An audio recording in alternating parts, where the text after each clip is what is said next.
Hi, and welcome to my top 10 list of albums for 2014. This list is not limited to albums that were released in 2014, just things I'd heard of and listened to a lot in 2014, but most of them did actually come out in 2014, just a couple of exceptions.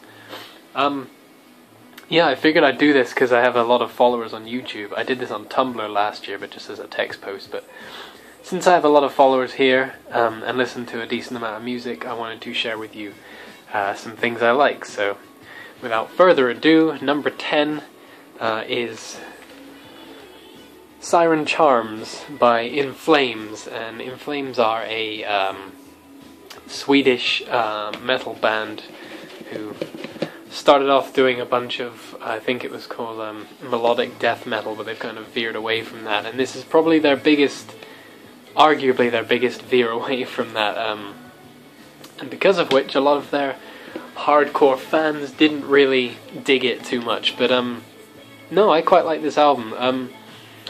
Upon first listen, actually, I didn't like it that much. I thought it was kinda, I don't know, it sounded like they weren't really sure where they were going with each song, like the song structures were a bit, for lack of a better term, but no, after a while of listening to it, it really grew on me. Like, it's got some really powerful hooks, it's got some really cool sounds going on in it, and I like the direction they're taking, so no, I think that's a good album and deserves a little more credit than it gets. In Flames seem to have a bit of a problem with their fan base. I mean, since like the early 2000s, their sound has been changing all the time, and this is no different, but their fans just always seem to keep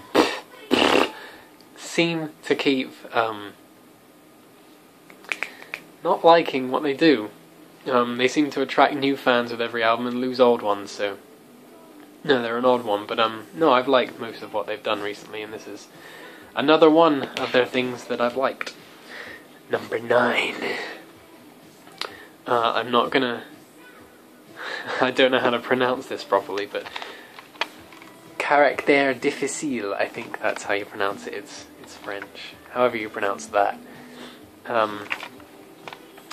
This is a cool little album, came out earlier this year, and contains a lot of brilliant flow between tracks. It just sort of all goes together real nicely. Really nice composition, and you know, dynamics and all that sort of stuff going on. It's kind of like progressive, not rock, but there's hints of it, but like mostly progressive, sort of like electronic, jazzy stuff. You know, hints of ambient, hints of interesting everything, really. So yeah, really nice arrangements of instruments on this album, and a good listen from start to finish. Number 8. This is something I discovered this year, like most things in this list. But an artist I stumbled across just sort of by accident, Brown Bird's album, Salt for Salt, which is, I do believe this came out in 2011, but you know, since I heard it this year, it's in this year's list. It's kind of country music-ish, but not really country. It's kind of like country blues, Americana. It's got a post-apocalyptic vibe to it, and I really dig it. Like, it's got fantastic sound, fantastic dynamics, and the lyrical content is really good too.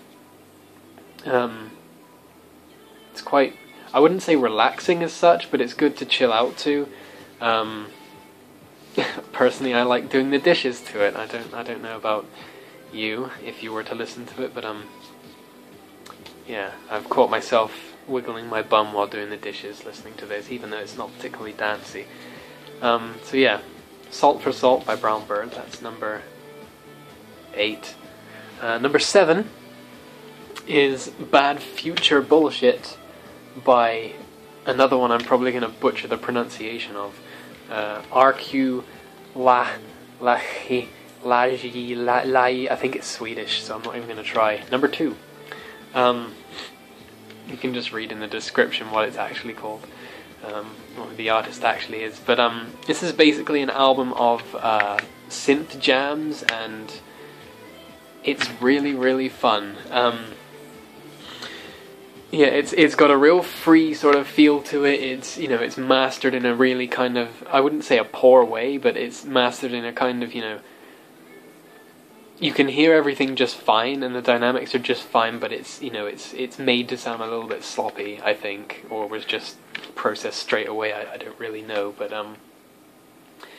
it's got a real fun sound to it. Yeah, it's real sort of sloppy and fun, and the front cover artwork is covered in pop art dildos, so more sloppy fun.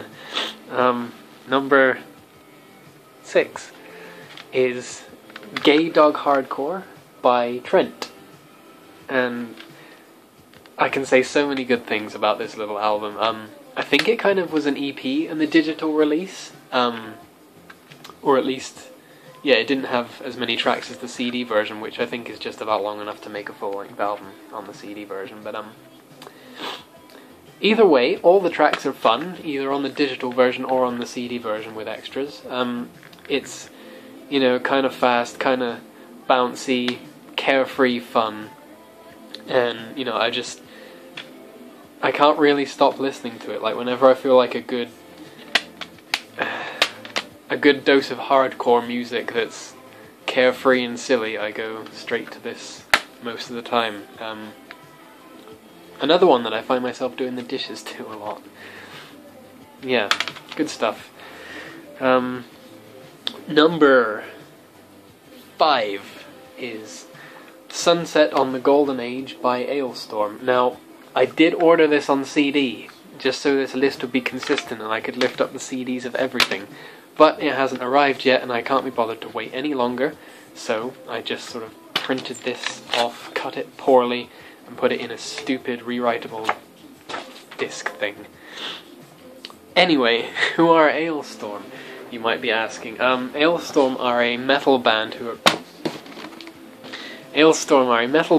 are heavily themed, pirate themed, basically. They've been called pirate metal by most people, but I don't know. I don't think pirate metal is exactly a genre. I think it's more like just metal with a pirate theme. But they're very fun to listen to, no matter which album of the 4 they have out. I think it's 4. They have a live album, so 5 technically, but no matter which album you pick to listen to, they're all really fun, they're all really silly, and they do not take themselves seriously, but at the same time the music is really, really well done, and really, really good, and, you know, the vocals are, you know, the guy sings like a pirate, like typical sort of ooh-ah kinda, like someone who can't sing, like a pirate singing a, you know, a sea shanty, so, no, it's really fun because it goes well, and this album is where is it gone? I've lost the piece of paper. I shouldn't have thrown it. Well, this album is I think their best so far, at least in my opinion. It's my favourite album of theirs because it seems to be the best produced. The first 2 albums, the production was a little bit noisy and tiring on the ears, in a not too good way.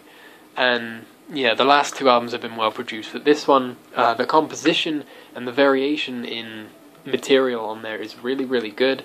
And yeah, anyone who likes metal and doesn't take music too seriously and would just like to have something that's fun to sing along to and dumb, yeah, Alestorm, Sunset on the Golden Age. That's a good one from this year. Right, number 4.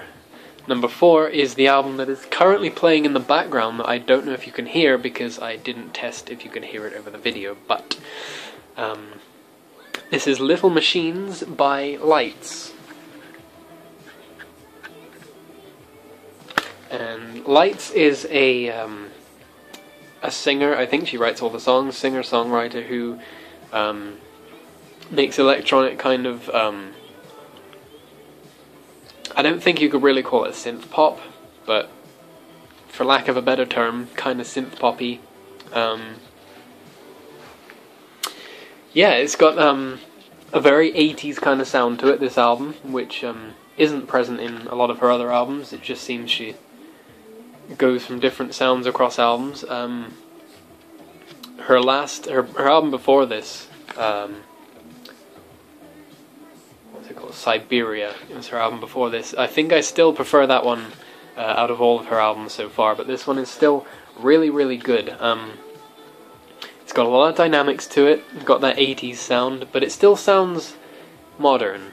So not just sort of, limited to the 80s sound, but it's just kind of like an influence in there somewhere. Yeah, a lot of dynamics. The lyrical content is great, and I love the use of vocals as an instrument. Like in the background, there's a lot of oohs and ahs and ohs and choral harmonies going on, and it's really, really cool to listen to. Really adds something to the mix.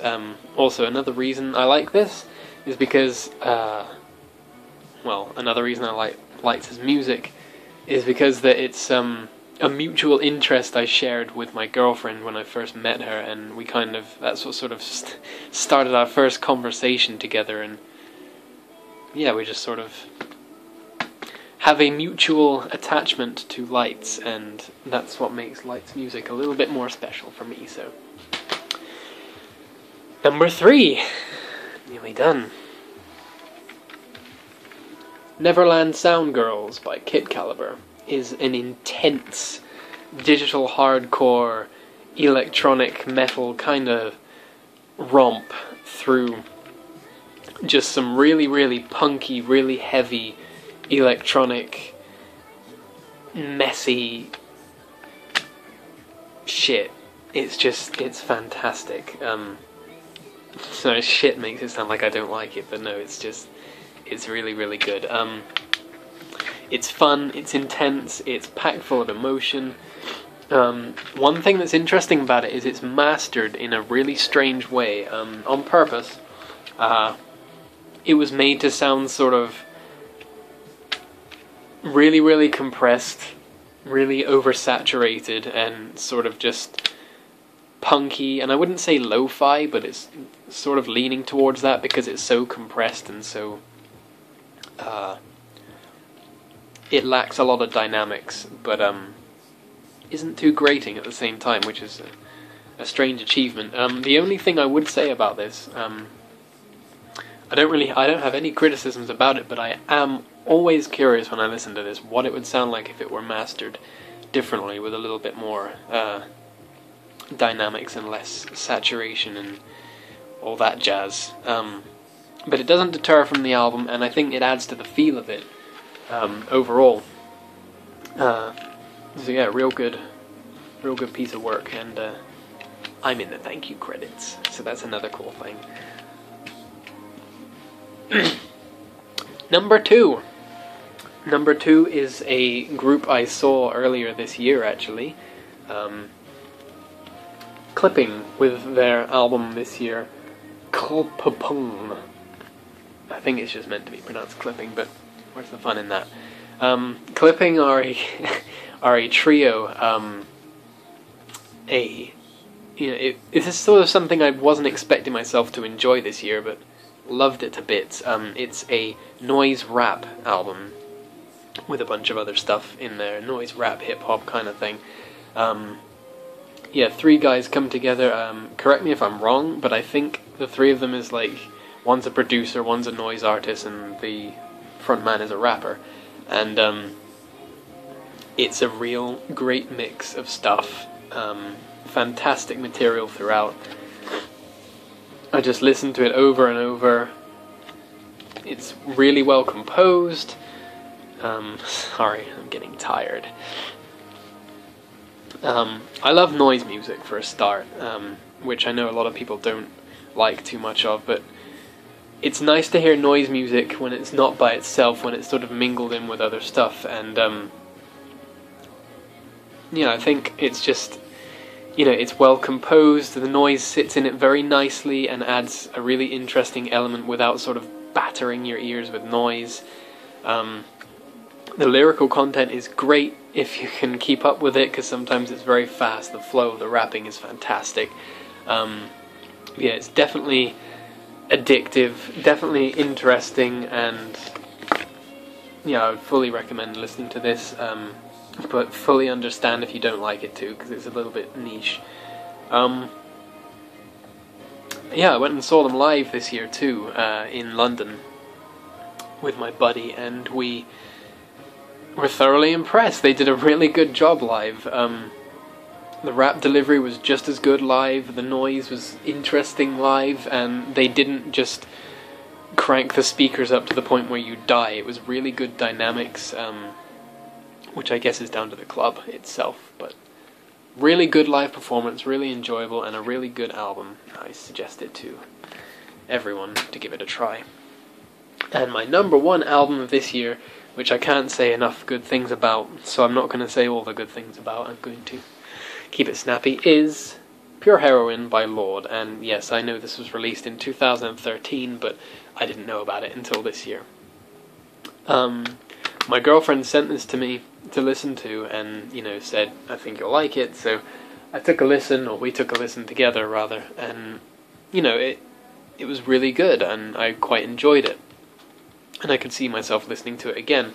But it wasn't for a while that I listened to it again. I actually didn't listen to it for a couple of weeks, but then I went over to visit my girlfriend in Georgia, and we played this in the car a lot.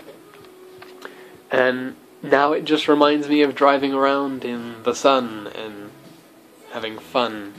And so it's got some memories attached to it, but let's talk about the music now. Yeah, it's, you know, a lot of albums I could say it's got an interesting this, an interesting that, but this album really has just an interesting everything. The vocals are really, really good. Lorde is a really good singer. Not too big voicey, which is the kind of thing I like. I'm not a big fan of big voice. It's just sort of like, the delivery is great, her voice is good, and she does a lot of interesting things with it. Just like the production in the album is very interesting throughout. But it's also, the production is very stripped back, which in this case is absolutely not a bad thing.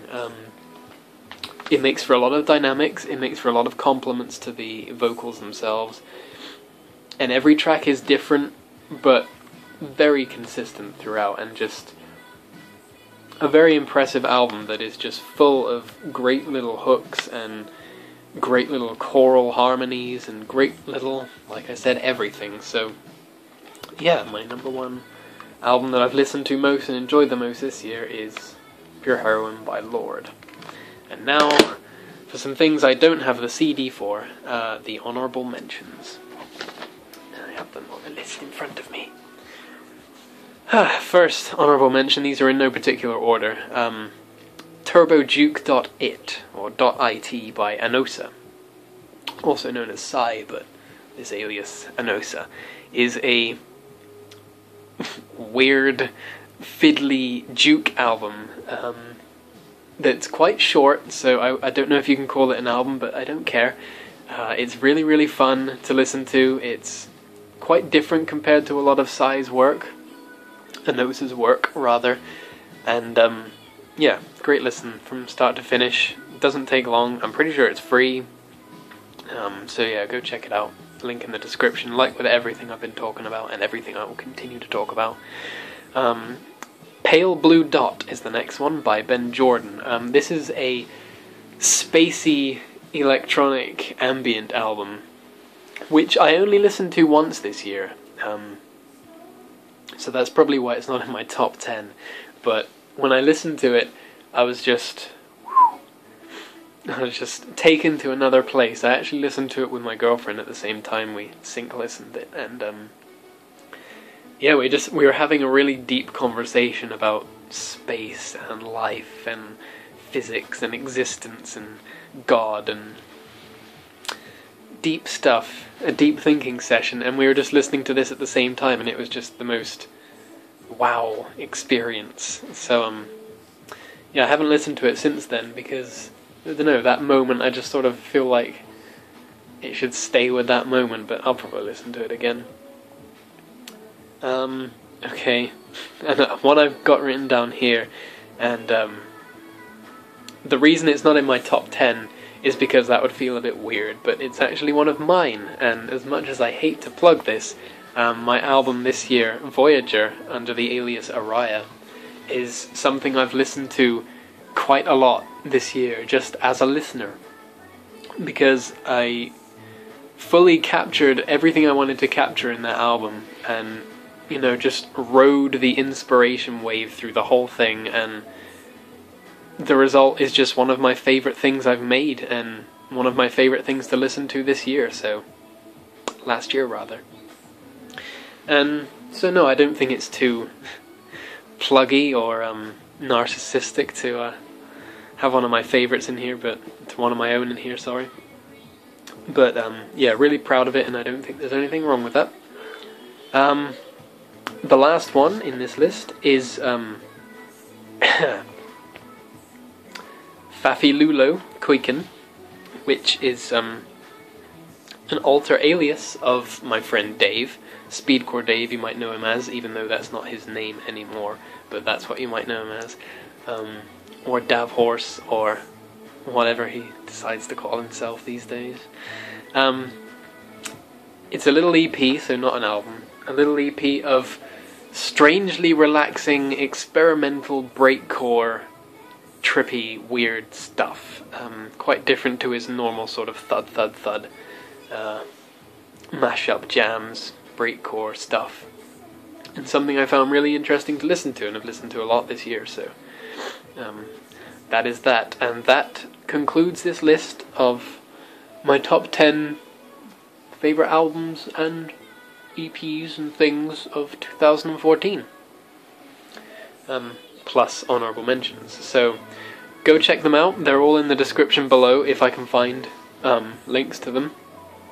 Things that are sort of bigger releases probably won't be in the description because you can just find them in the shops or on your iTunes stores or your Amazon.coms and all those things. I want to know what you listened to last year. If you have, you know, a list of your top 10 albums, plop them in the comments, or like your top 1 album from last year, plop it in the comments. There is a spider on the floor. Hi, buddy.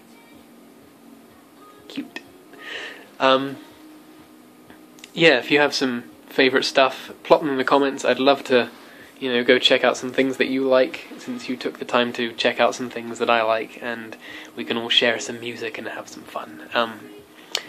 And I hope you find some great things in 2015, and I will probably do this exact same kind of thing at the beginning of next year or end of this year. Bye! Bye!